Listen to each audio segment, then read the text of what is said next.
तर येणाऱ्या मुंबई महापालिका निवडणुकीमध्ये गाफील राहू नका, अन्यथा ही निवडणूक मराठी माणसासाठी शेवटची निवडणूक असेल असा इशारा दिला आहे राज ठाकरे यांनी। मुंबईमधल्या परळ येथे आयोजित केलेल्या मनसेच्या कोकण महोत्सवामध्ये राज ठाकरेंनी हे विधान केले। या कोकण महोत्सवाला ठाकरेंच्या शिवसेनेचे खासदार अरविंद सावंत हे देखील उपस्थित होते।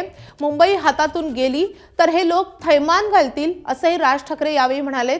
मतदार याद्यांसोबतच मतदार खरे आहेत की खोटे यावरही लक्ष ठेवा अशा सूचना राज ठाकरे यांनी दिलेल्या आहेत।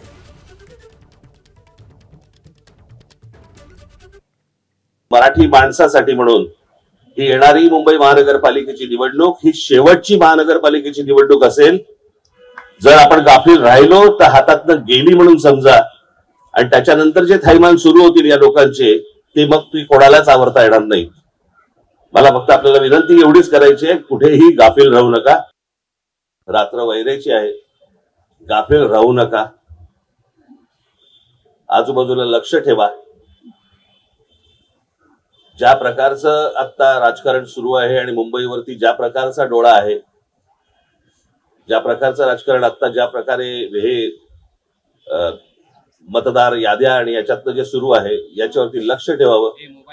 आपल्या आजूबाजूला कोण मतदार खरे आहेत खोटे आहेत याच्यावर देखील तुमचं लक्ष असणं गरजेचं आहे, आवश्यक आहे। एबीपी माझा, उघडा डोळे बघा नीट।